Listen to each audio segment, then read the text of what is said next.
हरी विठ्ठल श्री ज्ञानदेव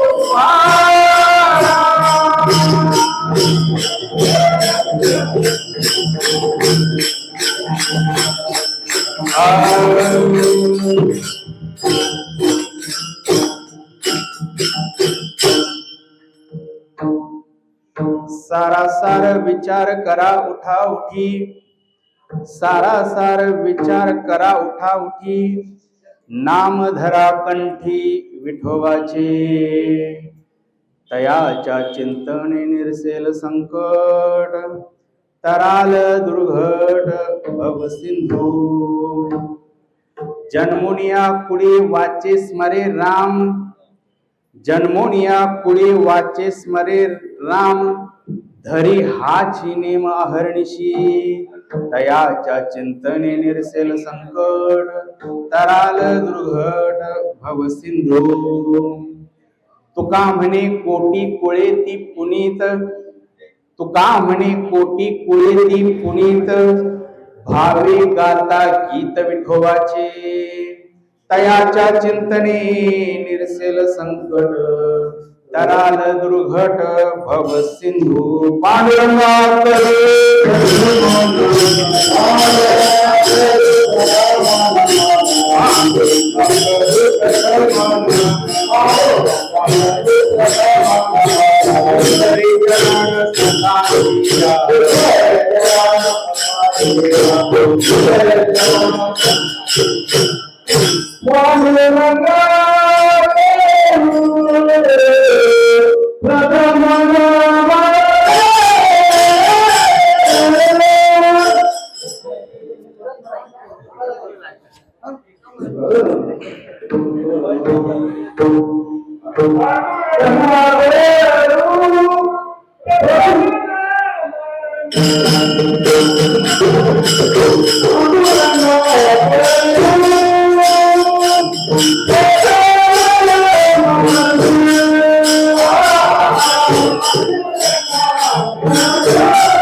दुसरे चरण संतांचे त्यांच्या कृपादानी कथेचा विस्तार बाबाजी सद्गुरु दास तुका समचरण सरोजम सांद्रणीलांबुदा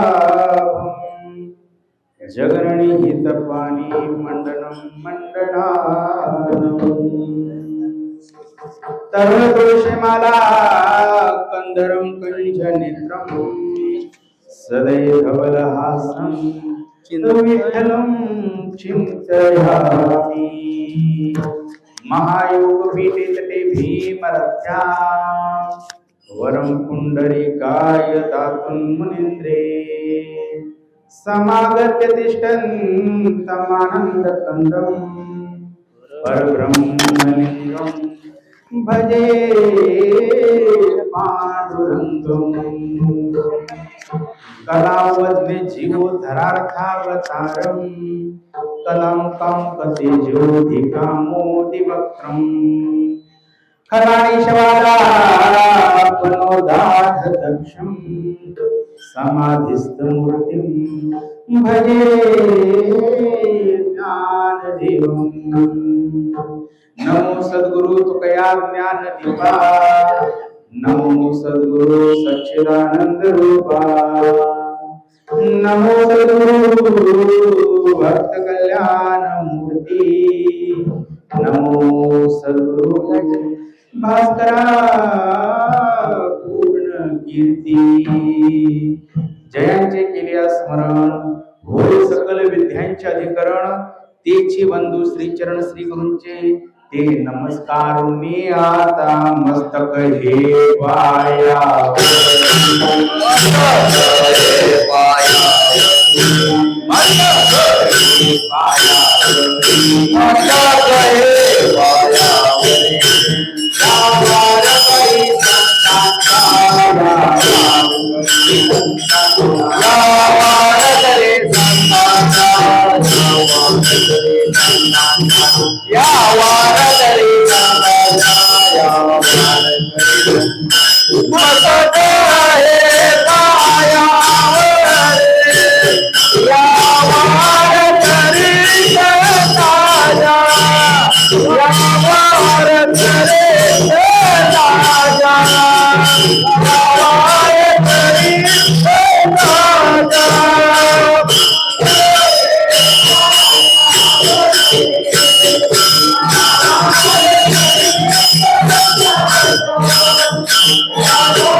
मस्तक हे पायावरी या वारकरी संतांच्या सेवेलागी सेवक झालो तुमच्या लागलो निज चरणा अहो स्वामी तुकया देवा यावरी न करावा वेर जिथे ज्ञान विज्ञान संजीव होते जिथे योग विद्येस सामर्थ्य येते जिथे मानवाला मिळे मोक्ष गाथा तुझ्या पायैशी सदा नम्र माथा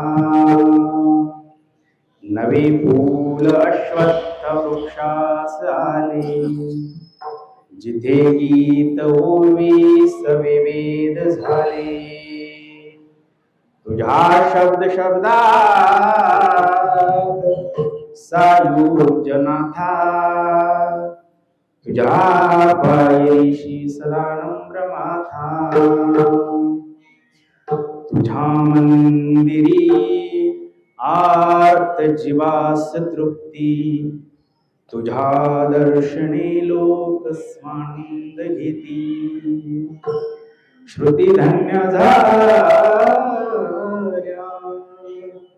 तुझे गीत गाता तुझ्या पायरीशी सदा नम्र माथा आगा ज्ञान देवा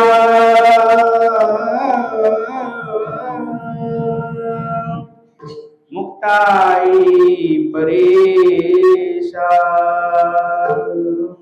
तुझ्या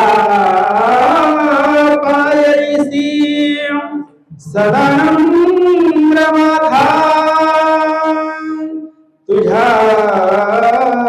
पायरीसी सदानंद माथा नमो सिद्धनाथा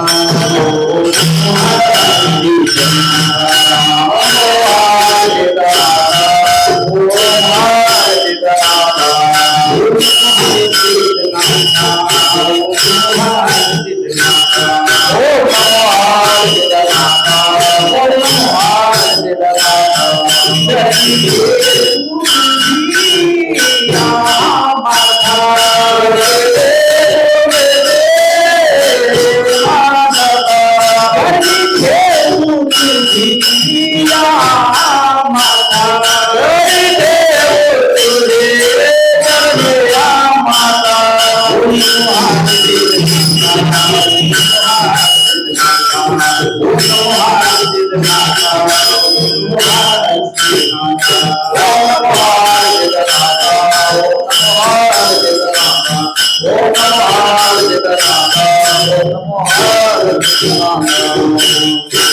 ओम नमो हरसिद्धनाथा चरणी ठेवू तुझ्या माथा.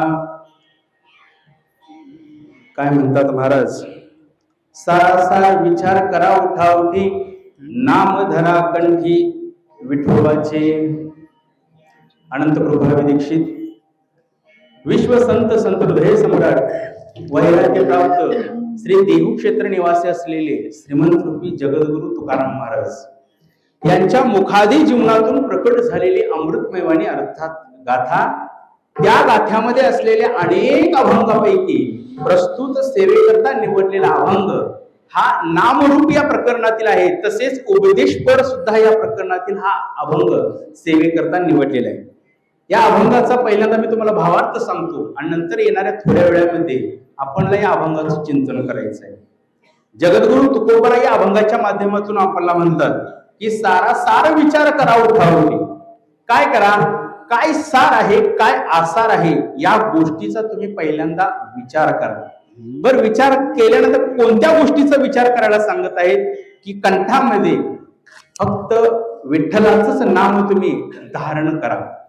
मग विठ्ठलाचं नाम जर कंठामध्ये धारण केलं तर होईल काय, त्याचं दुसऱ्या चरणामध्ये विवरण सांगता येईल की त्या विठ्ठलाचं सतत तुम्ही चिंतन केलं तर तुम्ही या संकटातून पार पाडू शकता. तुमच्याकडे जे काही संकट येईल त्या संकटातून तुम्ही पार पडा, असं जगद्गुरु तुकोबरा दुसऱ्या चरणाच्या माध्यमातून म्हणतात. आणि जर कुळामध्ये आपल्या प्रत्येकानं राम नामाचं जर स्मरण केलं तर ते कसं करायचं आहे, रात्रंदिवस सतत सतत त्या रामनामाचं चिंतन आपण करायचं आहे. मग काय होईल तर तुकोबरा शेवटला म्हणतात की जर तुमच्या कुळामध्ये जर रामनामाचं जर तुम्ही कायम रात्रंदिवस चिंतन जर करत राहिला तर तुमची कोटी कुळे ही पुनीत अर्थात पवित्र होतील. असा या अभंगाचा साधा सोपा सरळ भावार्थ आहे. विठ्ठल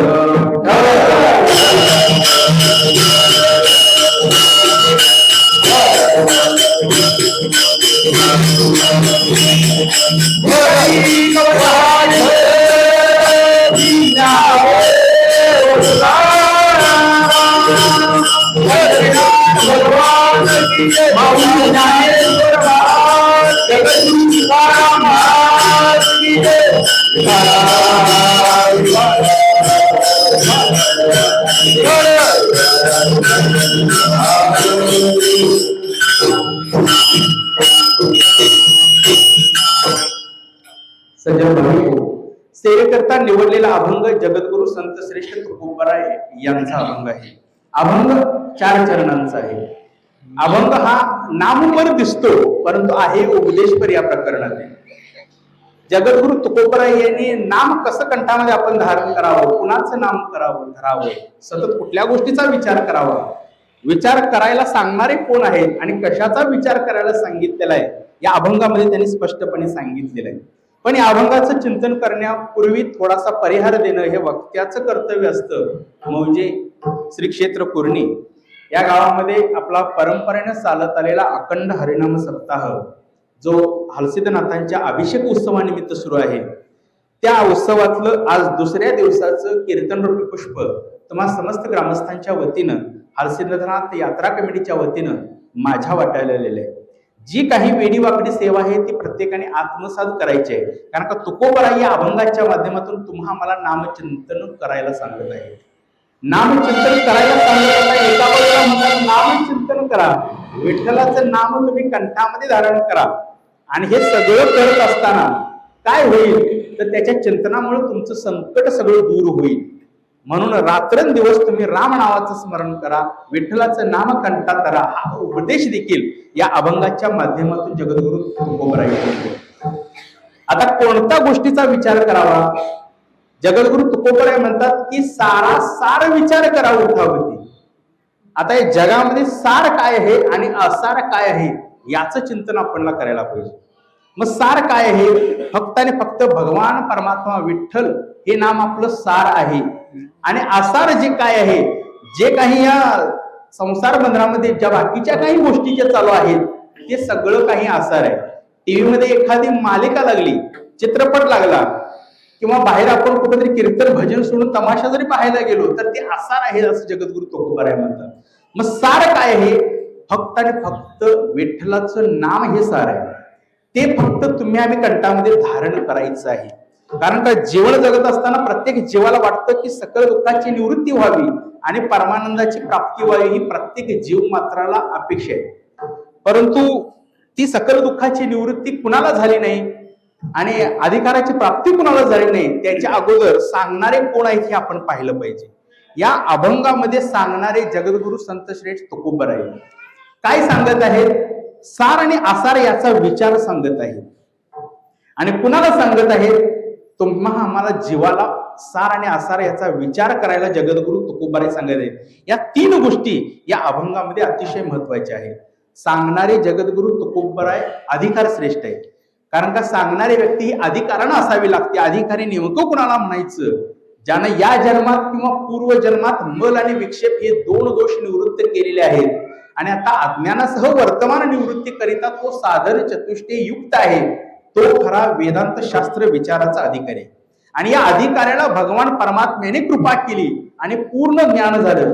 पूर्ण ज्ञान हे अभ्यासानं होत नाही. पूर्ण ज्ञान हे साधनेनं पण होत नाही. पूर्ण ज्ञान हे भगवान परमात्म्याची कृपा जर अंतःकरणावरती असेल तर निश्चित रूपानं ज्ञान प्राप्त होतं. कारण का या जगामध्ये जर पवित्र काय असेल तर ते फक्त आणि फक्त ज्ञान आहे. ज्ञानासारखी पवित्र गोष्ट या जगामध्ये दुसरी कोणतीही नाही. तुम्ही म्हणाल कसं काय? तर भगवद्गीतेमध्ये 4थ्या अध्यायामध्ये 38वा श्लोक भगवान श्रीकृष्णाने अर्जुनाला सांगितलेला आहे.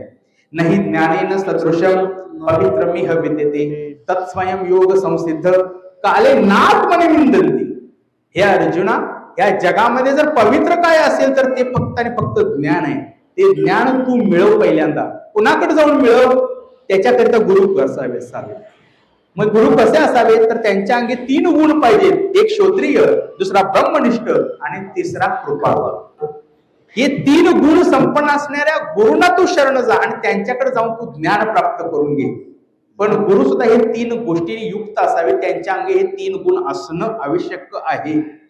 म्हणून तर माऊली म्हणतात तरी तनु मनु जीवे चरणासी लागावे आणि अगर्वता करावे दास. त्या गुरूंच्या जवळ जावं, तनानं मनानं धनानं त्यांना अर्पण व्हावं आणि मग त्यांना प्रश्न विचारावा. तद्विती प्रणिपातेन परिप्रश्नेन सेवया उपदेशांती ते ज्ञानम ज्ञानी नस्तत्वदर्शिनः. मग ज्ञान मिळवण्याच्या गोष्टी गुरूंच्या जवळ जाव्या. त्यांच्या पुढ्यात जाऊन काय सार आहे, काय आसार आहे हे प्रश्न गुरूंना आपण करावे.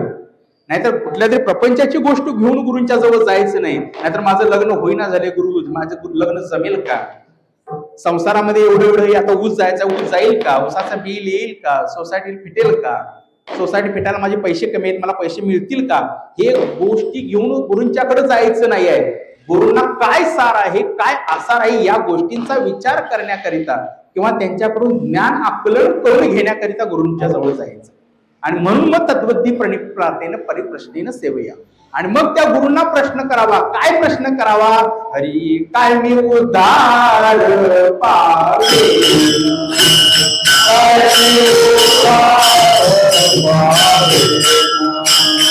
काय कृपा करीन नारायण, काय कृपा करीन नारायण,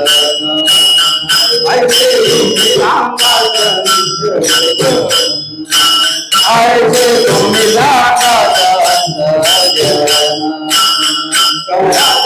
समाधान चित्त माझे, समाधान चित्त माझे,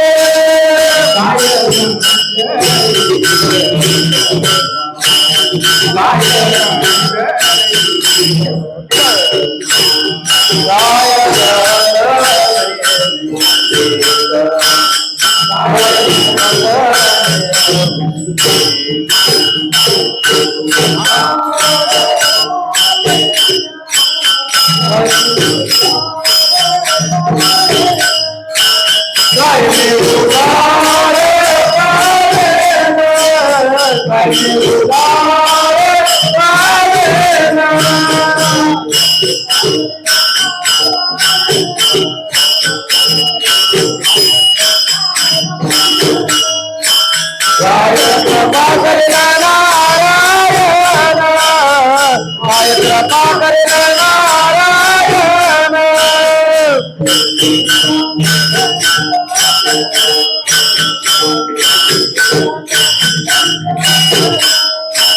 ऐसे तुम्ही सांगा जन, ऐसे तुम्ही सांगा जन.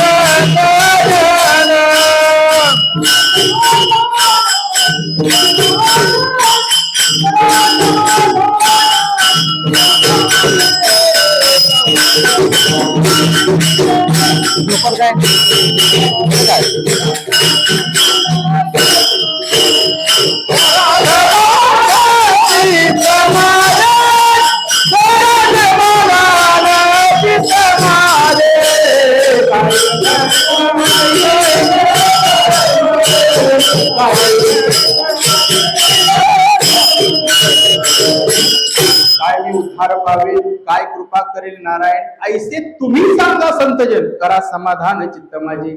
चित्ताला समाधान कधी प्राप्त होईल? शास्त्र असं सांगतं, मनाची एकाग्रता झाली असता जी स्थिती प्राप्त होते त्या गोष्टीला समाधान असे म्हणतात. आमचं समाधान कधीच झालं नाही आणि कशाच सुद्धा होणार नाही. उभ्या आयुष्यात तर झालंच नाही, आडव्या आयुष्यात सुद्धा आपलं समाधान होत नाही. कारण का, मेल्यानंतर प्रेत स्मशानामध्ये तुमचं असतं आणि शरण रचणारी तज्ञ माणसं तिथं असतात. ती म्हणतात लाकूड असं नाही असं लाव. म्हणजे उभ्या आयुष्यात तर आपलं सगळं लागतच नाही, आडव्या आयुष्यात तर सोडूनच द्या. म्हणून जीवन जगत असताना कोणत्या गोष्टीचा विचार करायचा, ह्या गोष्टी अतिशय महत्वाच्या आहेत. विचार करायचा आहे. आता समजा इथं कोणतरी एखादी व्यक्ती परगावहून आली आणि रस्त्यावर उभा राहिल्यानंतर त्यांनी सांगितलं की मला आता आदमापूरला जायचंय, रस्ता कोणता सांगा, असं जर विचारलं तर आपण काय सांगतो? जा सरळ, डोळे झाकून निर्धास्त जा. समोर गेल्यानंतर आदमापूर क्षेत्र आहे. आता डोळे झाकून निर्धास्त जा असं ह्याच्या म्हणण्याचा अर्थ त्याच्या मागे असा आहे की त्यानं सरळ जावावं, म्हणजे निर्धास्तपणे जावं, डोळे उघडून जावावं. ती व्यक्ती समोर पुढे जाईल, निडोरीत गेल्यानंतर त्यांना दोन रस्ते दिसतील, एक उजवीकडे असेल आणि एक डावीकडे असेल. त्या गोष्टीला, त्या व्यक्तीला तिथे विचार करावा लागेल की बाबा आता नेमकं कुठं जायचं, उजवीकडे जायचं का डावीकडे जायचं. परत तिथे विचार केल्यानंतर कोणाला तरी विचारल्यानंतर ती सांगतील की बाबा आता सरळ उजवीकडे जा. सरळ पुढे गेल्यानंतर आदमापूर क्षेत्र आहे, बाळूमामांचं क्षेत्र आहे. विचार करून त्या गोष्टीचं उत्तर दे. तसं प्रत्येकाच्या जीवनामध्ये असे असंख्य रस्ते विभागलेले आहेत, परंतु त्यामध्ये मुख्य दोनच आहेत. एक आहे सद्गती आणि दुसरा आहे दुर्गती. आणि हे मी सांगत नाही, भगवद्गीतेमध्ये सांगितलंय, ऊर्ध्वं गच्छन्ति सत्त्वस्था मध्ये तिष्ठन्ति राजसः. भगवद्गीतेच्या 14व्या अध्यायात 18वा श्लोक आहे, गुणत्रय विभाग योग. प्रत्येकाच्या आयुष्यात हे दोन रस्ते आहेतच. मग ऊर्ध्वं गच्छन्ति सत्त्वस्था, सत्व गुणाला जे पुरुष आलेले आहेत ते उत्तम लोकाला जाऊन मिळतात, स्वर्ग लोकाला जाऊन मिळतात. रजोगुणाला जी मनुष्य जन्माला आलेले आहेत ते मध्यम लोकांमध्येच राहतात. आणि तमोगुणाला जे प्राप्त झालेले आहेत ते काय करतात? नीच योनीमध्ये जन्माला जातात, पशु कीटक अशा खालच्या दर्जाला ते जातात. त्यामुळे माणसानं जीवन जगत असताना सत्वगुणात असायला पाहिजे, तर आपण स्वर्ग लोकाला जाऊ. हा विचार आपण करायचा आहे. कुठं करायचा आहे? जगद्गुरु तुकोबारे सांगतात म्हणून. मग हे कुठं सांगितलं तर अभंगाच्या पहिल्या चरणामध्ये सांगितले.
विचार करा होती नाम धरा कंठी विठोबाचे. जगद्गुरु तुकोबराय सार काय आणि आसार काय या गोष्टीचा विचार करायला आम्हाला सांगत आहे. मग विचार हा प्रत्येक जीवाणू करणार, कारण का मनुष्य योनीमध्ये विचार करण्याची बुद्धिमत्ता आहे, तसं पशु योनीमध्ये किंवा कीटक योनीमध्ये विचार करण्याची एवढी जास्त परंपरा किंवा बुद्धी त्यांना जास्त दिलेली नाही. बाकीच्या गोष्टी आहेत, सम प्रमाणात आहेत, परंतु विचार किंवा ही बुद्धी ही फक्त मनुष्याच्या जवळ आहे. आणि म्हणून जगद्गुरु तुकोबराय आम्हाला सांगतायत की सार काय आणि आसार काय या गोष्टीचा तुम्ही विचार करा. आता सार काय आहे? सार सार सार नाम विठोबा तुझे सार, हे सार आहे. आणि आसार काय? हे बाकीचं जे काही दिसतं, नामा व्यतिरिक्त बाकीचं जे दिसतं ते आसार आहे. एवढं समजून चला, बाकीचा आपोआप समजेल. म्हणून जीवन जगत असताना मनुष्य प्राणीचा विचार करतो असं नाहीये. जंगलातला प्राणी सुद्धा एखादा विचार करू शकतो. जंगलातला प्राणी जो हरिण आहे तो सकाळी उठल्याबरोबर एक विचार करेल की मला आज सिंहापेक्षा जास्त वेगानं धावावं लागेल, नाही तर तो सिंह मला काय करेल, मारून खाईल. हा विचार कोण करतं? ते जंगलातला हरिण करतं. सिंह सुद्धा दररोज सकाळी उठल्यानंतर एक विचार करतो, मला आज हरणापेक्षा जास्त वेगानं धावावं लागेल, नाहीतर मी आज उपाशी मरेल. आपण सिंह असू किंवा हरिण जीवन जगण्यासाठी संघर्ष तरी केलाच पाहिजे. आणि जीवन जगत असताना विचार मात्र मनुष्यानं सतत करायचा. हेच तुकोबराय म्हणतात, क्षणा क्षणा हाची करावा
हाची करावा विचार तराव या पार भव सिंधू.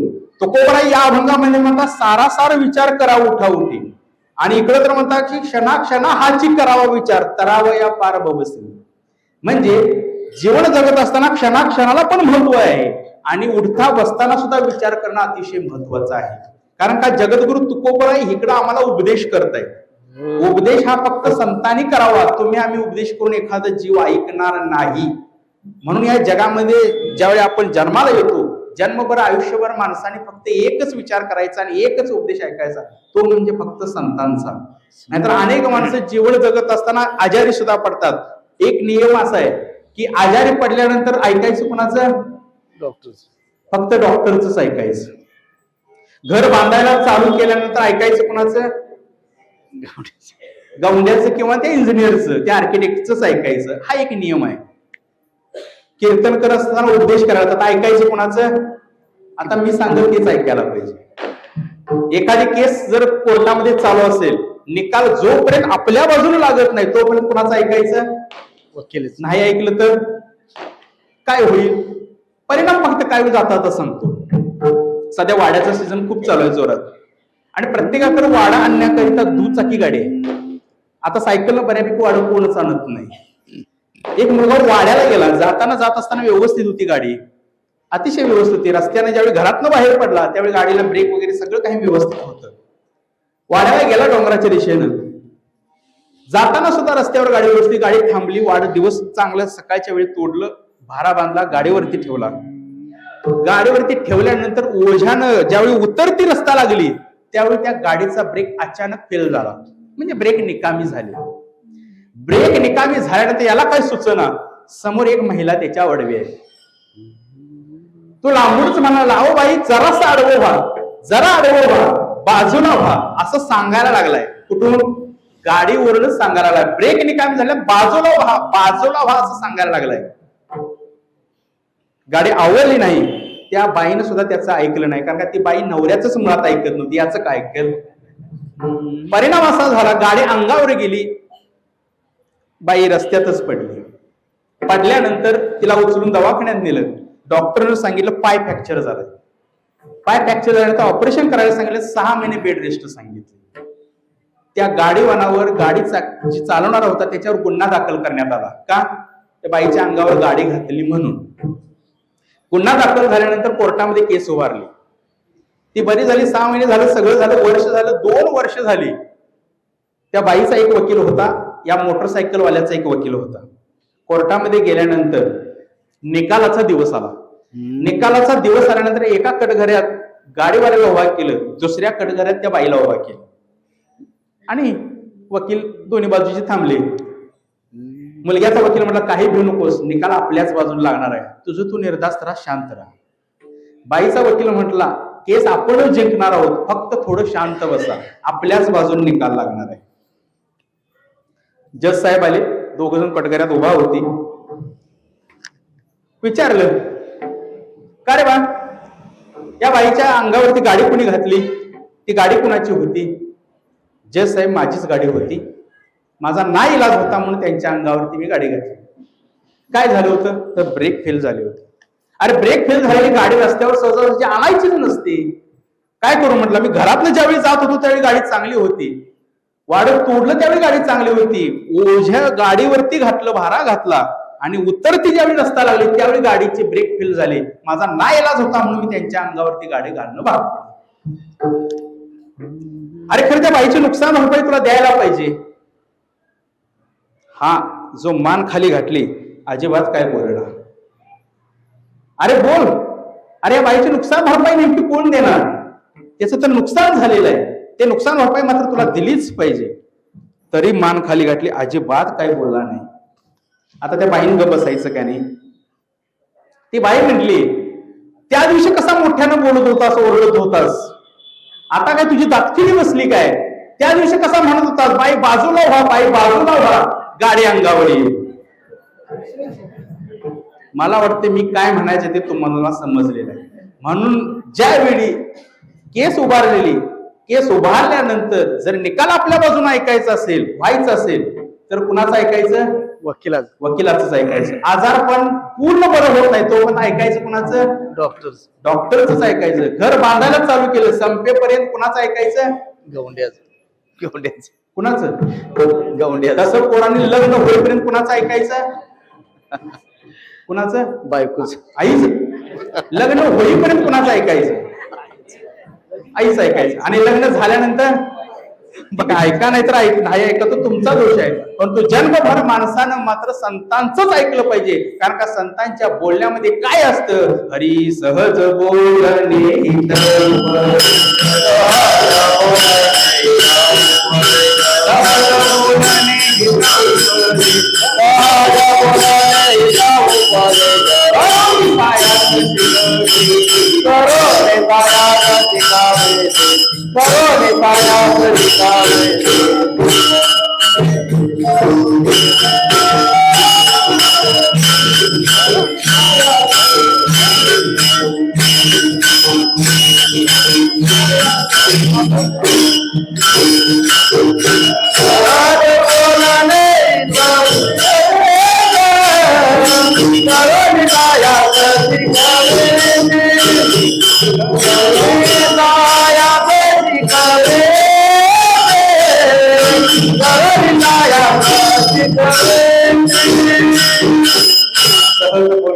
उपदेश करुणी सायास शिकवते. संत सहज बोलत असतात, परंतु सहज बोलण्यामध्ये सुद्धा आपलं हित असतं आणि उपदेश असतात. तो जर आपण ऐकला तर निश्चित रूपाने हा भवसागर, संसार जो आहे तो आपण पार करू शकतो. म्हणून जगद्गुरु तुकोबाराय म्हणतात, सारासार विचार करा उठा उठी. उठताना बसताना प्रत्येक गोष्टीचा आपण विचार करायचा आहे, परंतु सार काय आहे असार काय आहे, या गोष्टीचा जर आपण विचार केला तर निश्चित रूपानं आपण काय करू शकणार आहे, तर निश्चित रूपानं हा भवसागर आपण पार करू शकणार आहे.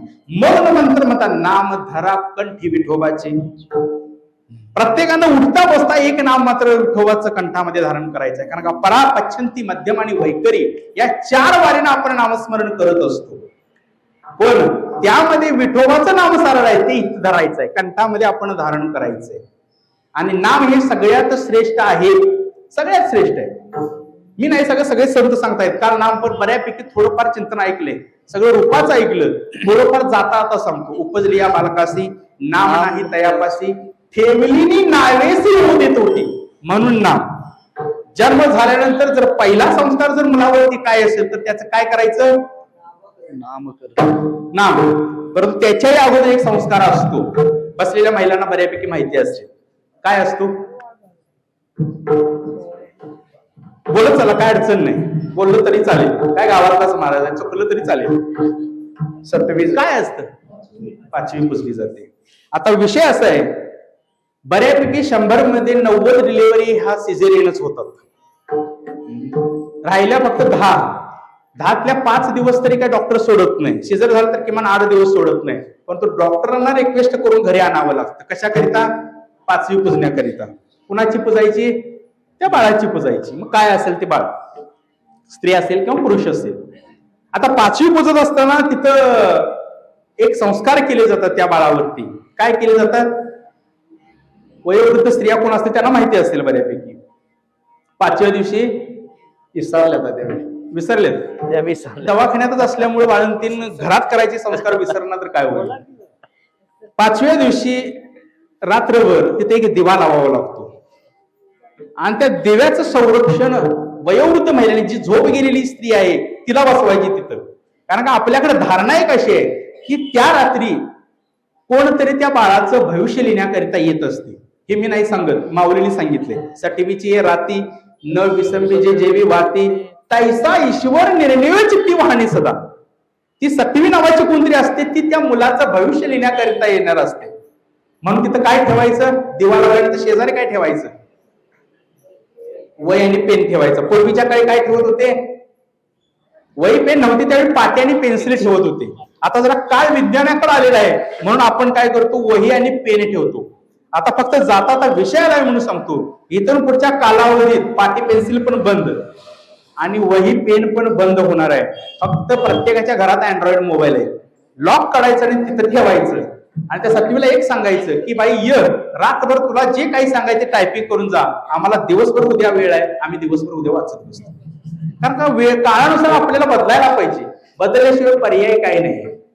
म्हणून ठेवली नावेसी होऊ देते होती. 12व्या दिवशी संस्कार, हे 5व्या दिवशी संस्कार झालं आणि 5व्या दिवस झाल्यानंतर 12व्या किंवा 13व्या दिवशी नाव ठेवलं जातं. नाव अतिशय महत्वाचं आहे.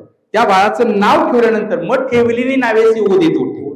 मग त्या मुलाचं काही नाव ठेवा, ते नाव जरी कुठून जरी तुम्ही हाक मारली तरी ते मूल होऊ देत असतं. का, त्याच्यावरती तो संस्कार तुम्ही 12व्या किंवा 13व्या दिवशी केलेला आहे. म्हणून नाम हे श्रेष्ठ आहे. नाम हे अतिशय चांगलं आहे. नाम चांगले चांगले माझे कंठी राहो भले म्हणून सांगितले. म्हणून कंठामध्ये नाम धारण करायचंय. आकाशापेक्षा सुद्धा मोठा आहे, गगनापेक्षा सुद्धा मोठा आहे. म्हणून तर माऊली म्हणतात, ज्ञानदेव भूसी निवृत्तीसी,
ज्ञानदेव हुसेन निवृत्तीसी चाड गगनाहुनी वाढ नाम आहे. ज्ञानदेव महाराज माऊली गुरु निवृत्तीनाथ दादा समोर बसलेले म्हणून म्हणे निवृत्तीदास अवधारी जोजी हे शब्द ज्ञानेश्वरी मधले आहे. कारण का गुरु आपले समोर बसलेले म्हणून वक्त्यानं स्वतःला कधी मोठं समजायचं नाही.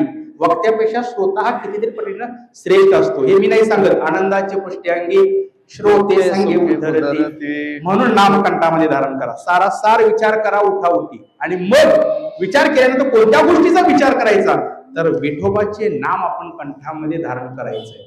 म्हणून नाम हे सगळ्यात अतिशय सगळ्या गोष्टीमध्ये संसारामध्ये जीवन जगत असताना प्रत्येक गोष्टीमध्ये नाम हे श्रेष्ठ आहे आणि विशेष करून विठोबाचे नाम हे श्रेष्ठ आहे. म्हणून ते नाम आपण काय करायचं आहे कंठामध्ये धारण करायचं आहे. ही पहिली गोष्ट लक्षात घ्या. या गोष्टीचा तुम्ही सतत विचार करायला घ्या. आजपासूनच घ्या. नाम जर विठोबाचे धारण केलं तर कुठल्याही पद्धतीचं संकट जीवनामध्ये येणार नाही. म्हणून नाम प्रत्येकाने घेतलं पाहिजे. हे नाम कसं आहे गगनापेक्षा सुद्धा मोठं आहे. म्हणून मी हे प्रमाण सांगितलं. ज्ञानदेव हुसेन निवृत्तीसी चाड गगनाहुनी वाढ नाम आहे. म्हणून हे नाम तुम्ही आम्ही फक्त धारण करायचं. नाम धारण केल्यामुळे होईल काय त्या रावणाच्या मनामध्ये सुद्धा सारखं नाव यायचं. कुणाचं नाव यायचं प्रभू श्री रामचंद्रांचं नाव त्यांच्या मुखामध्ये यायचं. परंतु नाव येत होतं ते परिहासाने येत होतं. त्याच्यामध्ये आदर नव्हता. आवड तर अजिबात नव्हती. कोण हा राम कोण हा तपस्वी कोण हा साधू जो मला हरवणार आहे असं म्हणत म्हणत नाव मुखामध्ये यायचं. कुणाच्या रावणाच्या मुखामध्ये हे नाव यायचं. परंतु शेवटला काय असणार त्यानं आपला उद्धार करून घेतला. त्या रणांगणावरती शेवटला काय झालं हे मी तुम्हाला सांगण्याची गरज नाही. प्रत्येकाला तुम्हाला माहिती आहे. सगळ्या वानरांनी राम नामाचा महिमा इतका गाजला आणि त्या युद्धामध्ये वानरांचा म्हणजे प्रभू रामचंद्रांचा वानर सैन्य घेऊन त्यांचा विजय झाला. आणि विजय झाल्यानंतर रावण एका बाजूला मृत्यूशय्येमध्ये पडलेला आहे. मृत्यू झालेलाच आहे. मृत्यू झाल्यानंतर त्याचं प्रेत पाहण्यासाठी एक महिला त्या रणांगणावरती येत होती. सायंकाळची वेळ होती आणि सायंकाळची वेळ असल्यानंतर प्रभू रामचंद्र एका दगडावरती बसलेले होते. त्यांना दिसलं की एका महिलेची सावली या रणभूमीवरती पडलेली आहे. प्रभू रामचंद्राने पुढं न जाता तसेच उभारले आणि बघितलं तर ती एका स्त्रीची सावली होती. त्या प्रभू रामचंद्रजींनी त्यांना नमस्कार केला आणि विचारलं हे माते आपण या रणभूमीवरती या युद्धभूमी मी एकट्याच आलेला आहात. आपण नेमक्या कोण आहात. त्यावेळी ती म्हणाली हे रामा मी या दुर्भाग्यशाली रावणाची पत्नी आहे. माझं नाव आहे मंदोदरी. त्या प्रभू रामचंद्रजींनी तिला हात जोडले तर म्हणाले माफ कर माते आपले पती मोठे योद्धे होते. उच्च कुळामध्ये त्यांचा जन्म होता. महान ज्ञानी होते. पण त्यांनी अनीती केली होती म्हणून मला त्यांना मारणं भाग होतं. त्यावेळी मंदोदरी म्हणाले हे रामा मी हे सगळं तुझं ऐकण्याकरिता या रणांगणावरती आले नाही. या रणभूमीवरती आले नाही. मग कशा करता आलात माते. त्यावेळी तिने सांगितलं मला बघायचं होतं. एक माझा पती आहे ज्याने या पृथ्वी तलावावरती एकालाही कोणाला सोडलं नाही. सगळ्यांचा ज्यानं पराभव केलेला आहे. अशा माझ्या मोठ्या योद्ध्या पतीला नेमकं कोणी मारलं त्याच्यामधला आणि माझ्या पतीमधला फरक बघण्याकरिता या रणभूमीवरती मी आलेले आहे. त्या प्रभू रामचंद्राने विचारलं मग माते समजला का तू तुम्हाला फरक. हो म्हणाले समजला. काय आहे. त्यावेळी मंदोदरी म्हणाली एक माझा पती आहे ज्यांच्याकडे 80,000 सुंदर पत्नी आहेत. त्यामध्ये मी एक मुख्य पत्नी आहे मंदोदरी. 80,000 पत्नींचा राजा असून सुद्धा ज्याची तुझ्या बायकोवरती नजर होती एक प्रभू राम तुम्ही आहात. आणि एक तुम्ही असा आहात की एक परस्त्री आली तिची सावली बघितली आणि उठून उभा राहून मला नमस्कार केला. हा दोघांच्या मधला फरक आहे. आणि हा फरक बघण्याकरिता म्हणून मी या रणभूमीवरती आलेली. कशामुळे हे सगळं झालं तर कंठामध्ये सतत सतत रामाचं स्मरण करत नव्हता. परंतु शेवट काळ त्याचा चांगला झाला. अंतकालेचे मामेव स्मरण मुक्त्वा कलेवरम. म्हणून नाम कंठामध्ये विठोबाचा आपण धरायचा आहे. काय होईल तर तयाच्या चिंतने निरसेले संकट. जर विठोबाचं नाम जर आपण कायमस्वरूपी मनात जर धरलं तर कुठल्याही प्रकारचं संकट आपल्यावर येणार नाही. वानरावरती किंवा प्रभू रामचंद्रांच्या सैन्यांच्या वरती अनेक संकट आली, परंतु रामाचं नाव त्यांनी कधी मनामध्ये काढलंच नाही. म्हणून शेवटी त्यांचा विजय प्राप्त झाला. तसं जर भगवान परमात्म्याचं विठ्ठलाचं नाम जर आपण स्मरण सतत केलं तर आपल्यावर निश्चित रूपानं कुठल्याही प्रकारचं संकट येणार नाही. म्हणून तुकोबराय म्हणतात तयाच्या चिंतने निरसेल संकट. चिंतन कुठल्या गोष्टीचं आपण केलं पाहिजे, काय ते चिंतनाचा प्रकार आहे. एक एक ठिकाणी व्यर्थ चिंतन माणसं करतात, काहीही अर्थ लागत नाही. कट्ट्यावरती बसतात आणि विचारतात बाबा सोन्याचं एवढं दर वाढलं, त्या अमेरिकेचं काय होईल, तो एक देश आहे त्याचं काय होईल, त्या बांगलादेशमध्ये एवढं मोठं थैमान वाजलेलं आहे त्याचं काय होईल. हे व्यर्थ चिंतन आहे. याचं चिंतन करून काहीही उपयोग होणार नाही. मग विषय चिंतन. काही जण विषयामध्ये गुरफटलेले आहेत, मला हे नको मला ते पाहिजे. जेवणाला एखादा पदार्थ जर नसेल तर आवर्जून लोक म्हणतात की हा पदार्थ असता तर जरा बरा झाला असतं. का? याला म्हणायचं विषय चिंतन. अजून आपली इंद्रिय विषयांच्या मध्ये गुरफटलेले आहे, म्हणून नको त्या पदार्थाची जेवणाच्या ठिकाणी आवड होऊ शकते. हे विषय चिंतन आहे. काही ठिकाणी परदोष चिंतन होतं. दुसऱ्याचे दोष अजिबात माणसानं कधीच काढू नये. कारण का ज्यावेळी आपण दुसऱ्याकडे एक बोट करतो त्यावेळी आपल्याकडे 3 बोट राहतात. आपण सांगणाऱ्यापेक्षा तिप्पट दोषी ठरू शकतो. म्हणून दुसऱ्याकडे एक बोट करण्यापेक्षा आपण गप्प बसलेलं बरं. परदोष चिंतन काहीही करायचं नाही. आणि मग त्याच्यानंतर 4थं चिंतन सांगितलं भगवत चिंतन. हे जर कुणी केलं असेल तर साक्षात जगद्गुरु संत श्रेष्ठ तुकोबाराय यांनी केलेलं आहे.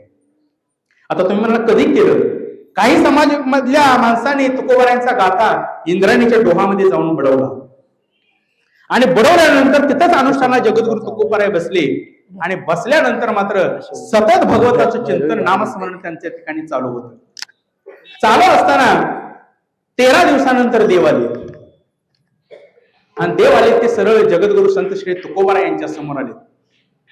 तुकोबाराय एका शेडेवरती शांतपणे रामकृष्ण हरी म्हणत बिना वाजवत बसलेले होते.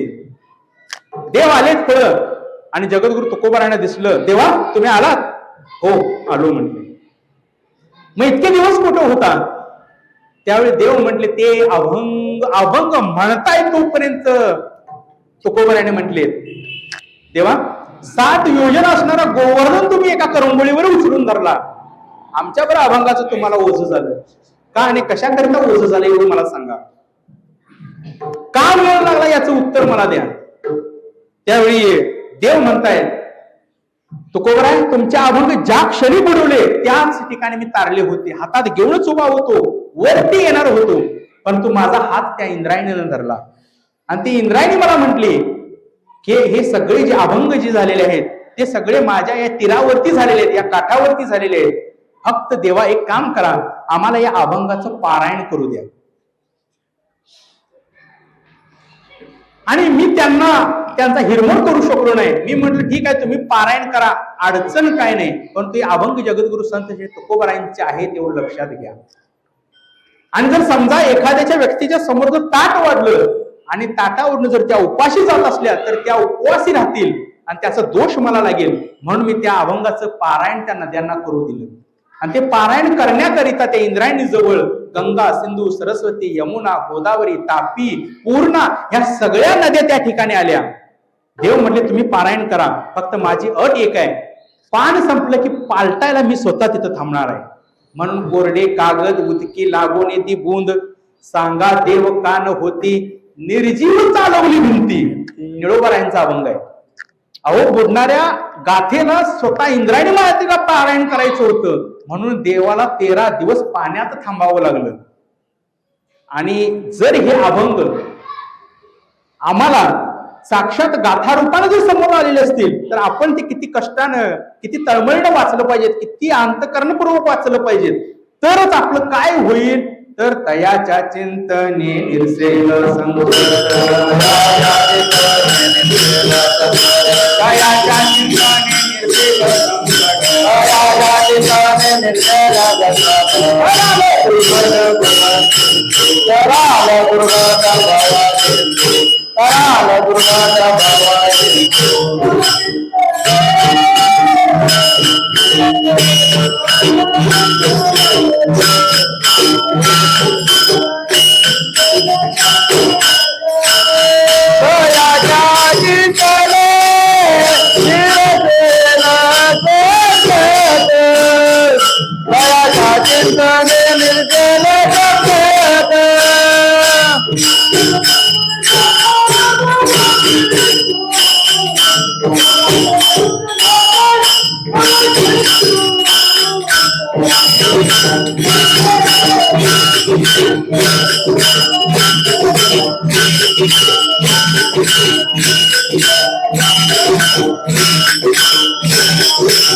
चिंतने निरसेल संकट तराल दुर्घट भव सिंधू. जर विठोबाचे नाम जर तुम्ही कंठामध्ये सतत धारण केलं, सारासार विचार करा उठताना बसताना आणि क्षणाक्षणाला जर विठोबाच्या नावाचं जर संकट जर तुमच्यावर येऊ नये असं वाटत असेल तर एक केलं पाहिजे, विठोबाचं नाम आपण सतत कंठामध्ये धारण केलं पाहिजे. आणि विठोबाचं जर नाम कंठात जर धारण केलं तर कुठल्याही पद्धतीचं संकट तुम्हावरती येणार नाही असं जगद्गुरु तुकोबाला सांगतात. हा उपदेश आहे आणि तुम्ही आम्ही तो ऐकलाच पाहिजे, कारण का सांगणार हे अधिकारी पुरुष आहे. जगद्गुरु तुकोबा यांच्याकडे अधिकार आहे आणि म्हणून तुम्ही आम्ही ती गोष्ट ऐकायची. आणि हे ऐकत असताना मात्र आपण ओळखायचं की नेमकं या अधिकारी कोण आहे, त्याचा विषय काय आहे, काय जगद्गुरु तुकोबा यांनी याच्यामध्ये प्रयोजन सांगितलं आणि याचा संबंध शेवटी कोणाशी जोडायचा आहे. ह्या गोष्टी जर चार ध्यानात आला तर निश्चित रूपाने शास्त्र त्याला अनुबंध चतुष्टय असं म्हणतात.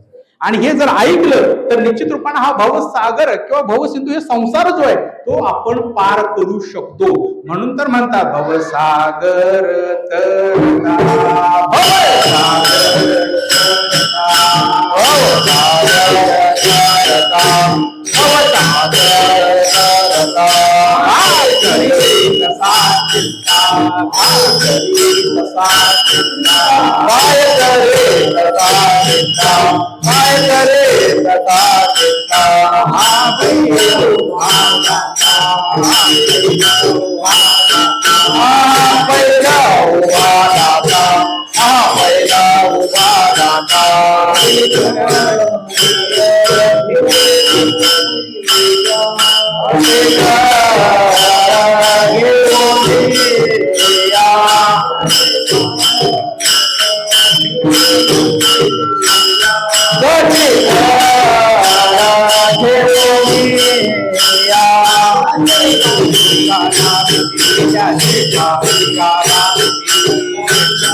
धरा कंठे विठोबाचे तयाच्या चिंतने सेल संकट तराल दुर्घट भव सिंधू. कीर्तन रूपी सेवेच्या मध्यापर्यंत 2 चरणांचा अभंगाचा अर्थ मी साध्या सोप्या सरळ पद्धतीने सांगण्याचा फक्त प्रयत्न केलेला आहे. आता राहिलेली जी शेवटची जो 2 चरण आहेत, 3रं आणि 4थं चरण, तुकोबा म्हणतात जन्मोनिया पुढे वाचे स्मरे राम धरी हाची नेवा हरनिशी. जन्मामध्ये जर या कुळामध्ये जर आपला जन्म झाले ना, रामाच्या नावाचं स्मरण करा. आता मगापासून 1 तास जवळपास 1.25 तास ते 1.5 तासापर्यंत तुम्ही चिंतन ऐकलेलं आहे. शेवटचे फक्त 15 मिनिटं लक्ष देऊन ऐका, संपूर्ण अभंगाचं चिंतन तुम्हाला कळणार आहे. जर 1.5 तासामध्ये नाही काय ऐकलं, नाही काही समजलं तरी चालेल, पण ते 15 मिनिटाचं चिंतन अजिबात लक्षात जाऊ देऊ नका. सगळा सार यामध्ये आहे. म्हणून याच्याकरिता मला एक फक्त दृष्टांत तुम्हाला सांगायचं आहे आणि सेवेला पूर्ण विराम देणार. मी काय जास्त वेळ लावणार नाही. काय होतं, जन्मोनिया पुढे वाचे स्मरे राम जर कुळामध्ये, जर चांगल्या कुळामध्ये जर जन्माला आला तर रामाच्या नावाचं स्मरण करा. एक साधू असा जंगलामध्ये तपश्चर्या करत बसलेला होता. राम जय श्रीराम, राम जय श्रीराम. फक्त अडचण अशी होती की दोन्ही डोळ्याने तो आंधळा होता आणि जंगलामध्ये निवांतपैकी एकटाच तपश्चर्या करत बसलेला होता. आणि त्याच जंगलामध्ये एक राजा, एक प्रधान आणि त्याचे 4 शिपाई शिकारीला गेले. शिकारीला गेल्यानंतर सकाळी लवकर शिकारीला गेले, दिवसभर फिरले, परंतु शिकार काही त्यांना सापडली नाही. आणि शिकार सापडला नसल्यामुळं त्या तिघांनी विचार असा केला, म्हणजे राजा, शिपाई आणि प्रधान या सगळ्यांनी मिळून असा विचार केला की आता आम्हाला आपल्या राज्याकडं म्हणजे शहराकडे लवकरात लवकर गेलं पाहिजे, नाही तर अंधार झाला तर आम्ही निश्चित रूपाने रात्र या जंगलामध्ये आपणला काढावी लागेल. तिघांनी सुद्धा जाण्याचा, परत येण्याचा निर्णय घेतला शहराकडं, त्या राज्याकडे. परंतु निर्णय असा घेतला की तिघं जायचं, खरं वेगवेगळ्या रस्त्यानं जायचं. पहिल्यांदा 4 शिपाई गेले. शिपाई गेल्यानंतर त्यांना दिसलं की झाडाखाली एक साधू तपश्चर्या करत बसलेला आहे, रामनामाचं स्मरण करत बसलेलं आहे. आणि त्या शिपायांनी काय केलं, सरळ हाक मारले, ए आंधळ्या, ए आंधळ्या, अरे तुला ऐकू येतं का? का रे पुराव, आम्हाला शहराकडे जायचं, राज्याकडे जायचं आम्हाला रस्ता फक्त तुम्ही सांगा. सांगणार काय तू रस्ता? आंधळ्यानं सांगितलं, सरळ पुढे जा, पिंपळाचं झाड दिसेल, तिथून उजव्या बाजूला वळा, शहराकडे, राज्याकडे तुम्ही जा. गेले. थोड्या वेळानंतर राजाचा प्रधान तिथे गेला आणि त्या आंधळ्याला म्हणला, आंधळे बाबा, मला शहराकडे जायचंय, माझी माणसं चुकलेली आहेत, माझ्या राजाची आणि माझी भेट होईना झाल्या, मला जरा रस्ता सांगाल काय? आंधळ्याने सांगितलं, सरळ पुढे जा, पिंपळाचं झाड दिसेल, तिथून उजव्या बाजूला वळा, शहराकडे, राज्याकडे तुमच्या तुम्ही जा.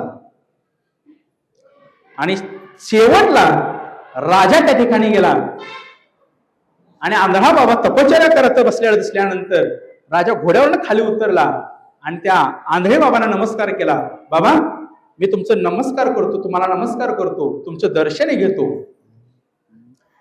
मी 2 फळं आणलेले आहेत की तुम्ही तुमच्या तेवढ्या हातामध्ये घ्या, तुम्हाला वेळ मिळाल्यानंतर तुम्ही खाऊन घ्या. राजाने नमस्कार केला आणि 2 फळं त्या आंधळ्या साधूच्या हातामध्ये ठेवली. आणि राजा थांबल्यानंतर आंधळे बाबांना विचारला, बाबा, आपल्याला काही कष्ट होणार नाही, आपल्याला काही त्रास होणार नाही, तर मला शहराकडे, माझ्या राज्याकडे जायचंय, तुम्ही रस्ता थोडा मला सांगाल का? त्यावेळी आंधळा म्हटला, पुढे जा, पिंपळाचं झाड दिसेल, तिथून उजव्या बाजूला वळा, शहराकडे जा.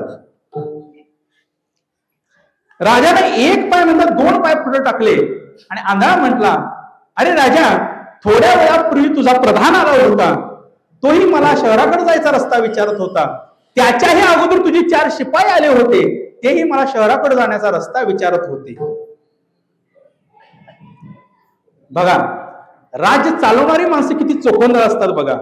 राजाने पुढे पाय न टाकता माग पाय घेतला आणि विचार केला, हा तर दोन्ही डोळ्याने आंधळा आहे, याला कसं कळलं मी राजे आहे? माझ्या अगोदर आलेला तो प्रधान आहे आणि पहिल्यांदा आलेली 4 माझी शिपाई आहेत, याला कसं कळालं? बाबा, तुम्हाला कसं कळालं मी राजे आहे? माझ्या अगोदर आलेला प्रधान आहे आणि पहिल्यांदा आली ती 4 शिपाई आहेत, हे तुम्हाला कसं कळालं? अरे राजा, काय सांगू, मी ज्ञानेश्वरी वाचतो आणि ज्ञानेश्वरी माणसं ओळखायला शिकवते, माणसांचा परिचय करून देते. झाड जाणी जे फुले, माणस जाणी जे बोले, योगी जाणी जे केले पूर्वजन्मीचे. अरे बोलण्यावर माणसाचा दर्जा करतो. तुझे 4 माणसं पहिल्यांदा शिपाई आले, ते मला म्हणाले, आंधळ्या, ए आंधळ्या म्हटले, त्याच वेळी मी ओळखलं, हे कमी पगाराने फुल्ल अधिकारी, ओळखलं हे शिपाई असतील. थोड्या वेळानंतर तुझा प्रधान आला, मला आंधळे बाबा म्हटला, त्याच वेळी ओळखलं की शिपायांच्या पेक्षा याचा थोडा पगार जास्त असला पाहिजे, निश्चित रूपाने हा प्रधान असावा. आणि राजा, आता तू आलास, माझ्या पाया पडलास, मला सूरदासची बाबा म्हटलंस आणि 2 फळं मला खायला दिलीस, निश्चित रूपाने ओळखले की हा राजाच असणार. राजाने विचार केला, डोक्यावरती हात ठेवला आणि म्हटला, अरे एवढं हुशार आंधळ आणि जंगलात? आंधळ उचललं आणि राजवाड्यात आणलं आणि विचार केला की याच्या डोकीचा वापर करून, याच्या बुद्धिमत्तेचा वापर करून मी आता राज्य चालवणार आहे. ज्या 4 लोकांनी याला आंधळ्या म्हटलं होतं, त्या 4 शिपायांना आणला आणि सांगितलं याच्यावरती लक्ष ठेवा, जर याला काय झालं तर तुम्ही मेला म्हणून समजा. बघा पुढे काय झालं. फक्त लक्षात ठेव, चला हा शेवटचा दृष्टांत देणारा आणि सेवेला पूर्णविराम देणार. राजाच्या राजवाड्यामध्ये 15 दिवसानंतर घोड्यांच्या शर्यती होणार होत्या आणि राजाला 2 घोडी शर्यतीची पाहिजे होती. कारण का राजाला पण जरा नाद होता, ते सारखं म्हणायचं नाद एकच सारखं राजा म्हणायचं बैलगाडा शर्यत. आणि राजाने काय केलं, घोड्यांच्या शर्यती आहेत याचा अर्थ काढला आणि माझ्याच घोड्यांचा पहिला नंबर आला पाहिजे म्हणून राजा नंदुरबार जिल्ह्यामध्ये सारंगखेडा नावाच्या बाजारपेठेमध्ये गेला आणि तिथं 2 घोडी त्याला पसंत पडली. पसंत पडल्यानंतर व्यापाऱ्याला विचारलं याची किंमत किती. व्यापाऱ्याने सांगितलं 20 लाख रुपयाला एक, 40 लाखाला जोडी. आणि त्या सारंगखेड्याचा बाजार असा आहे, अतिशय सुप्रसिद्ध असा बाजार आहे या महाराष्ट्रामध्ये. परवाच तो बाजार गेल्या महिन्यामध्ये पार पडला. एका घोड्याला 2 कोटी रुपये किंमत आली होती. पेपरला सुद्धा पहिल्या पानावरती बातमी आली होती, 2 कोटी रुपयांचा घोडा होता. आणि त्या बाजारपेठेमध्ये राजा घोडा खरेदी करायला गेला. 2 घोडी पसंत पडली, दिसायला एकसारखी, अतिशय चांगली. राजा व्यापाऱ्याला म्हटला मी घोडी घेतो, तुला 40 लाख रुपये देतो, फक्त एक काम कर, ही घोडी घ्याने माझ्या राज्याकडे चल, ती घोडी एकदा तपासणार आहे, ती घोडी चांगली लागली की तुला 40 लाख रुपये मजूर मी दिलेच म्हणून समज. व्यापारी म्हटला चला ठीक आहे. घोडी घेतल्याने राजाकडे आली. राजाने आंधळेबाबाला हात मारले, ओ बाबा मी शर्यती करता 2 घोडी खरेदी केलेली आहेत, फक्त एकदा तुम्ही ती तेवढी तपासा, मला त्या व्यापाऱ्याला पैसे द्यायचे. खरंच का, कितीला घेतलीस. बाबा 20 लाख रुपयाला एक घोडं, 40 लाख रुपयाला जोडी घेतली, फक्त तपासाला. आंधळ्या साधूला धरला हाताला आणि त्या घोड्याच्या जवळ आणलं. पहिल्या घोड्याला असा हात लावला, हात लावल्या त्याला घोडं बिथरलं. आंधळा साधू म्हटला वा राजा, चांगलं काम केलं, चांगलं आहे. दुसऱ्या घोड्याजवळ नेलं, घोड्याच्या पाठीवरनं हात फिरवला, घोड्याच्या पोटावरनं हात फिरवला, घोडं जाग चाललं ना. आंधळ म्हटलं राजा ते एकच घोडं घे, हे घोडं काही कामाचं नाही, शर्यतीला चालणार नाही. व्यापारी लागलं बघायला आंधळ्याकडे. राजाने विचारलं खरंच सांगतोस का तलवार आणू, कुठलं घोडं कामाचं आहे तेवढं मला सांग. व्यापारी म्हटला राजा माफ करा, घोडं एकच शर्यतीचं आहे, दुसरं घोडं टांग्याचं घोडं आहे. खरं काय करावं, धंद्याची एक रीत आहे, चांगल्या बरोबर जरासं वाईट खपवावं लागतं. फक्त एक सांगा राजा, हे आंधळ तेवढं तुम्ही आणलं कुठं एवढं मला सांगा. राजा म्हटला मलाही देखील कळलं नाही, मी विचारतो था. म्हटला बाबा तुम्हाला कसं कळालं हे घोडं एक शर्यतीचं आहे दुसरं टांग्याचं आहे. अरे राजा मी गाथा वाचतो, तुकोबारांच्या गाथा माणसाला फसू देत नाही, मी दररोज तुकोबारांचा गाथा हाताळतो वाचतो. आणि त्या गाथ्यामध्ये असं लिहिलंय ते ज्या इशारती तट्टा फोपावरी घेती. घोडं चांगलं कुठलं, हात लावल्यानंतर जे घोडं बिथरतं ते घोडं शर्यतीचं आहे आणि घोडं हात लावल्यानंतर जाग चालत नाही ते घोडं टांग्याचं घोडं आहे. आणि हे कुणी ओळखलं असेल ते जगद्गुरु तुकोबाराने हे ओळखलं. त्या काळी हिंदवी स्वराज्य संस्थापक छत्रपती शिवाजी महाराजांना ज्यावेळी स्वराज्याकरिता घोडी खरेदी करायची होती, हे प्रमाण वाचूनच त्यांनी या स्वराज्याकरिता घोडं खरेदी केलेली असणार आहे. राजानं डोक्यावरती हात मारला, अरे बाबा बाबा बाबा एवढं हुशार आंधळ, 20 लाख रुपये वाचवलं रे त्यानं माझं. अरे त्याला खुराक चालू करा, नुसतं जेवायला वाढताय. त्या 4 शिपायांना सांगितलं खुराक चालू करा त्याला. काय खुराक, दररोज जेवल्यानंतर त्याला 1 पेला दूध द्या. काय द्या, बोलत चला. दूध दृष्टांत महत्वाचं आहे, विसरला की सगळंच विसरलं म्हणून समजायचं, हातावरती जाऊ नका. 1 पेला दूध, 1 पेला दूध, एवढा खुराक ध्यानात ठेवा म्हणजे सगळं झालं. 15 दिवसानंतर त्या राजाच्या राजवाड्यामध्ये एक हिऱ्यांचा व्यापारी आला. हे राजा हिरा घेतो का, हिरा घेतो का. हो घेतो की. किती आहे, 5 हिरे, किंमत 15 लाखाला एक. किती झाले, 75 लाख रुपये. ठीक आहे देतो मोजून. आणि हिरे घेतले आणि आंधळ्या बाबाला हाक मारली, बाबा हिरे मला घ्यायचे, खरेदी करायचे, जरा हिरे एवढे तपासा खरे आहेत का. आंधळ्याने हिरे घेतलं आणि खोलीत गेलं. 5 मिनिटांना बाहेर आलं. 5 मिनिटानंतर बाहेर आल्यानंतर 3 हिरे राजाकडे दिलं आणि 2 हिरे व्यापाऱ्यानं सांगितलं हात पुढे करत त्याच्या हातामध्ये ठेवलं आणि सांगितलं राजा ते हिरे घेऊ नकोस, खोटे आहेत. व्यापारी लागलं बघायला आंधळ्याकडं. राजानं तलवार काढणारच तोपर्यंत व्यापाऱ्याला विचारलं, सांग हिरे खरं कुठलं आहे ते खोटं कुठलं आहे, सांगतोस का खरं? व्यापारी म्हटला, राजा माफ करा, 3च हिरे खरे, 2 हिरे खोटे, परंतु काय करावं, धंद्याची एक रीत आहे, चांगल्या सोबत जरा वाईट खपवावं लागतं. फक्त राजा एक सांग, हे आंधळ तुम्ही नेमकं आणलं? राजा म्हटला, मला देखील कळालं नाही आता हे नेमकं कसं त्यानं ओळखलं. बाबा तुम्हाला कसं कळालं हिरे 3 खरे आणि 2 खोटे? त्यावेळी आंधळ म्हटलं, अरे राजा मी गाथा वाचतो आणि गाथा सर्वसामान्य माणसाला फसवू देत नाही. तुकोबरा म्हणता, हिरा ठेविता ऐरणी, वाचे मारिता जो घनी, तोची बोली आहे खरा, करणीचा होय चोरा.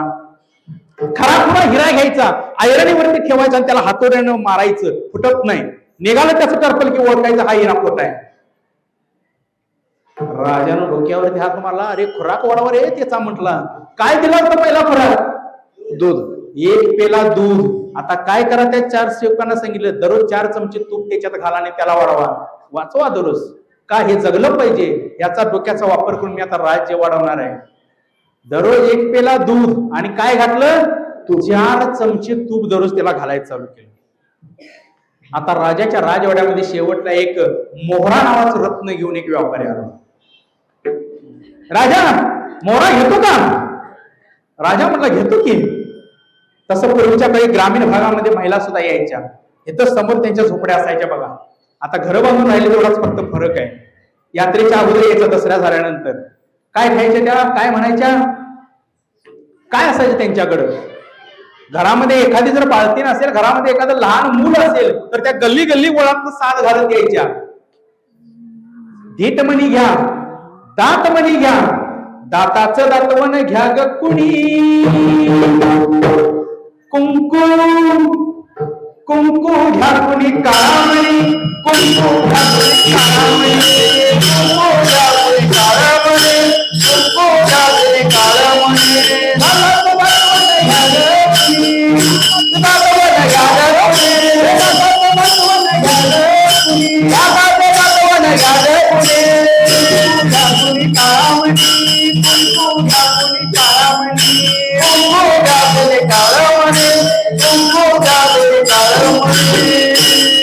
तसा पण हिरा मोहरा नावाचा रत्न घेऊन व्यापाऱ्याला म्हणा, राजा मोहरा घेतो का? तो म्हणला, घेतो. किंमत 1 कोटी रुपये. 1 कोटी असं काय आहे? अहो रत्नच तसं आहे, घेतलंच पाहिजे, तेवढी किंमत आहे त्याला. ठीक आहे म्हटलं, घेतो. इकडं एकदा तपासू दे मला. राजानं मोहरा नावाचं रत्न घेणार आणि आंधळे बाबा लाग मारल्या, हो आंधळे बाबा या इकडं. आंधळ आलं आणि त्यांनी हातात दिलं ते मोहरा नावाचं रत्न आणि सांगितलं, हे रत्न मोहरा नावाचं रत्न मी 1 कोटी रुपयाला घेणार आहे, खरं आहे काय तेवढं सांगा. ठीक आहे म्हटलं, सांगतो. राजा मला जरा थोडा दोरा असला तर दे रे. कशाला बाबा? अरे दे रे, सांगतो तुला. राजानं दोरा आणून दिला आणि जर काड्यापेटी दे. राजानं काड्यापेटी आणून दिली. आंधळ खोलीत गेलं. 5 मिनिटानं बाहेर आलं आणि राजाकडे देऊन सांगितलं, राजा हा मोहरा घेऊ नकोस, खोटा आहे. व्यापाऱ्याने काढली तलवार आणि व्यापाऱ्याच्या मानेवरच ठेवली. काय म्हटलं, 1 कोटीला लुबाडायला आलास? खरं सांग, मोहरा खरा आहे का खोटा आहे? राजा माफ कर, मोहरा हा खोटाच आहे, परंतु या आंधळ्याला कसं कळलं हे मोहरा खोटा आहे हे मला जाणून घ्यायचंय. नेमकं आंधळ हे आणलं कुठून तुम्ही? राजा म्हटला, मला सुद्धा कळालं नाही. आंधळे बाबाला विचारलं, तुम्हाला कसं कळालं? आंधळ म्हणाले, मी गाथा बसतोय आणि गाथ्यामध्ये तुकोबरा म्हणला, मोहरा तोच येऊन सूत न जळे ज्याचे संगे. खरा खुरा मोहरा घ्यायचा, त्याला सूत गुंडायचं आणि काडी लावायची. अजिबात सूत जळत नाही खऱ्या खुऱ्या मोहऱ्याला. आणि जर मोहरा खोटा असेल, त्याला काडी लावली त्या सुताला, तर ते सूत जळतं. त्यावेळी ओळखायचं की हे रत्न, जे मोहरा नावाचं रत्न आहे, खोटं आहे. राजाने डोक्याला हात लावला. अरे बाबा, एवढं हुशार आंधळाने माझ्याजवळ? अरे खुराक वाढवा रे त्याचा, खुराक वाढवा. पहिला काय दिला होता खुराक? 1 पेला दूध दिलं, त्याच्यात 4 चमचे तूप. आता म्हणाले हे सगळं झाल्यानंतर त्याला 2 लाडू दररोज देत जाऊ म्हणाले. दररोज 2 लाडू देत जा. राजा पाया पडला आंधळे बाबाच्या. बाबा माझ्यावर फार उपकार केले, तुमच्या डोक्याचा वापर करून मी राज्य चालवतोय, असेच उपकार माझ्यावर आयुष्यभर करत चला, तुम्हाला फार काही कळतं. अरे होय राजा, मला फार कळतं, मला भूतकाळ कळतो, भविष्यकाळ कळतो, वर्तमान कळतो, मला सगळं काही कळतं, मला त्रिकालाचं ज्ञान आहे. का तर माझ्या कंठामध्ये राम आहे. धरी हा चिन्नी महर्निशी, हे मी जपतोय म्हणून मला सगळं कळतंय. खरं बाबा, तुम्ही इतके दिवस झालं माझ्याकडे, तुम्ही मला माझ्या भूतकाळाविषयी कधी काय बोललाच नाही. अरे भूतकाळ कशाला पाहिजे तुला? तुझा भूतकाळ खूप वाईट आहे, विचार नकोस राजा. अरे भविष्यकाळ विचार. इलेक्शन आले तोंडावर, जिल्हा परिषद निवडणूक जाहीर झाली, कोणत्या वॉर्डाला का उभा असते, किती मतांनी निवडून येशील, हे मी तुला सांगतो. तुझा भूतकाळ तेवढा मला विचारू नकोस. आणि माणसाला जे काही नको असतं तेच अगोदर विचारावं असं वाटतं. बाबा सांगाव माझा भूतकाळ, सांगतो खरं तू रागावशील. नाही बाबा, मी अजिबात रागावणार नाही, मला फक्त सांगा माझा भूतकाळ कसा आहे. माफ कर राजा, तू राजाच्या पोटचा नाहीस गड्या, तू आचार्याच्या पोटचा आहेस. राजाचा बीपी लो झाला, जाग्यावर राजा खाली बसला. पाहिजे असलं तर आईला जाऊन विचार म्हटलं. राजा कसा बसा उठला आणि आपल्या आई जवळ गेला.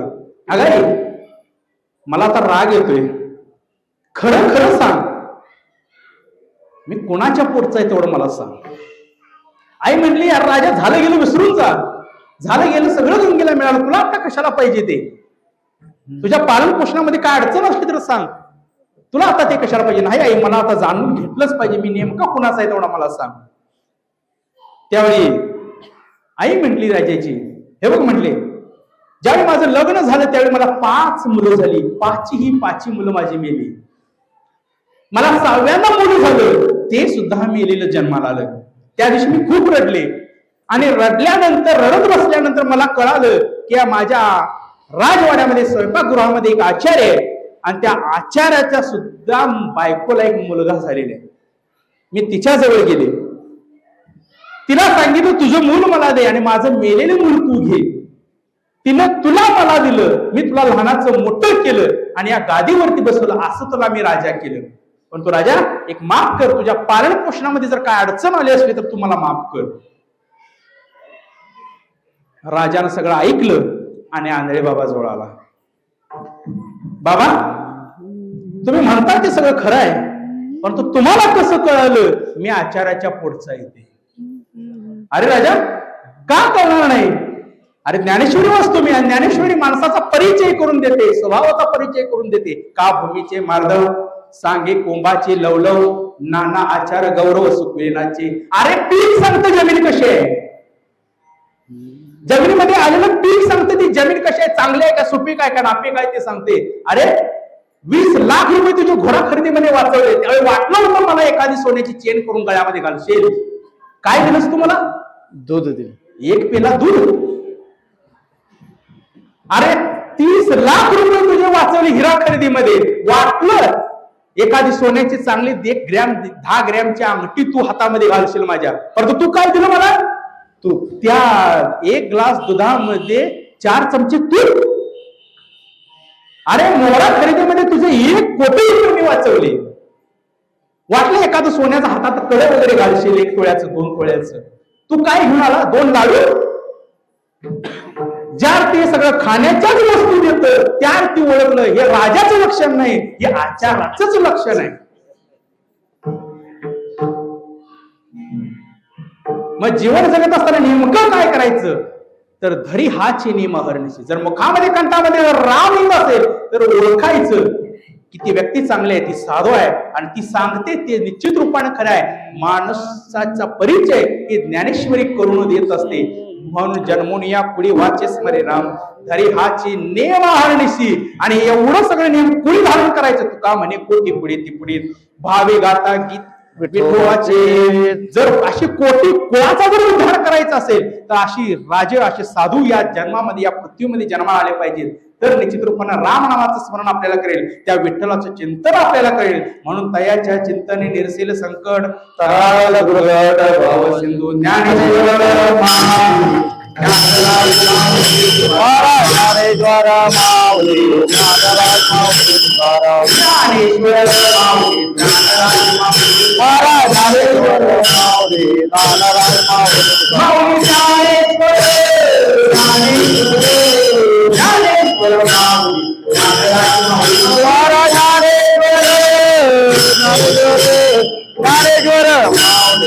ज्ञानराज माऊली तुकाराम ज्ञानेश्वर माऊली महाराज ज्ञानेश्वर माऊली ज्ञानराज माऊली तुकाराम